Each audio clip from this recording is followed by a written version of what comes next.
Evening, every one of you. Here we are with our Bible reading again. We have completed Galatians chapter 5, and in Galatians chapter 5, yesterday's reading, we have seen how Christ has set us free.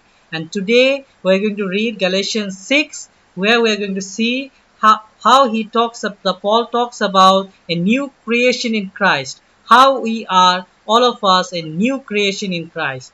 Galatians 6 winds down with a reminder to carry each other's burden and to test one's own actions. We need to be friendly with other. We need to see our own works also. Paul advises that we will reap what we sow in life. If we sow to the flesh, then we will reap accordingly. If we sow to the spirit, then we will reap eternal life.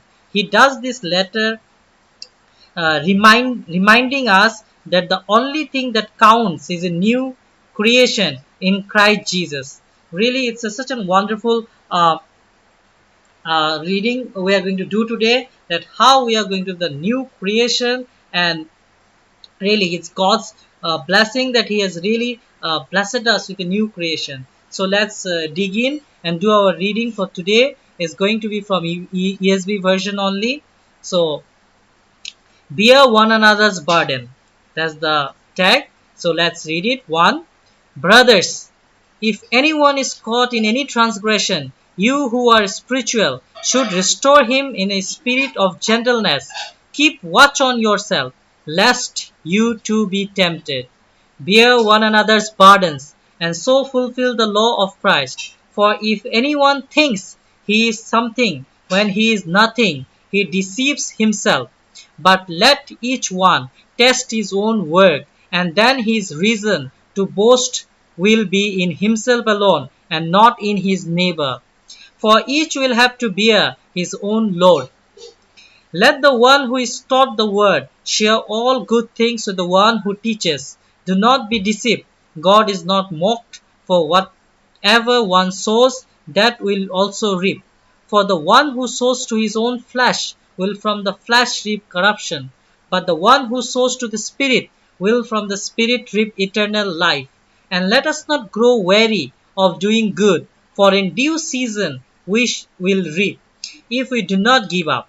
So then, as we have opportunity, let us do good to everyone, and especially to those who are of the household of faith. Final warning and benediction. See with what large letters I am writing to you with my own hand. It is those who want to make a good showing in the flesh, who would force you to be circumcised, and only in order that they may be persecuted for the cross of Christ. For even those who are circumcised do not themselves keep the law, but they desire to have you circumcised, that they may boast in your flesh. But far be it from me to boast except in the cross of our Lord Jesus Christ, by which the world has been crucified to me, and I to the world. For neither circumcision counts for anything, nor uncircumcision, but a new creation. And as for all who work by this rule, peace and mercy be upon them, and upon the Israel of God. From now on let no one cause me trouble, for I bear on my body the marks of Jesus. The grace of our Lord Jesus Christ be with your spirit, brothers. Amen. What a wonderful reading from the book of Galatians we have completed. As we can see, this amazing book will bless us all who read, understand, and enjoy this wonderful message of grace and the freedom we have in Jesus Christ. It's a wonderful book. We started from book 1. The book 1 starts with no other gospel than the gospel he preached about Jesus Christ. Galatians 2 talks about defending and justification by faith, and Galatians 3 talks about justified by faith or law. It shows which one it is. And Galatians 4 talks about we are the children of the promise that God has made us with Abraham and to us.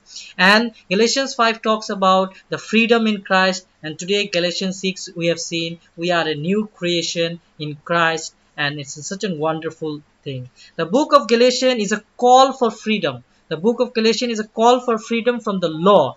Paul writes to the church in Galatia in distress, as they have quickly abandoned the gospel they originally received. Judaizers had infiltrated the brethren, preaching circumcision and trying to put them back upon the yoke of the law. Paul starts out telling them that this is an entirely different gospel. There are no other gospel than the Jesus Christ that has been preached, who has been crucified. And this is what the whole Galatian books is about. I'm blessed by reading the whole Galatians, and I'm going to come up with tomorrow new book. And I hope those who have heard it also will be blessed and read it to be more blessed. Thank you. See you again with next reading. Thank you. God bless you all.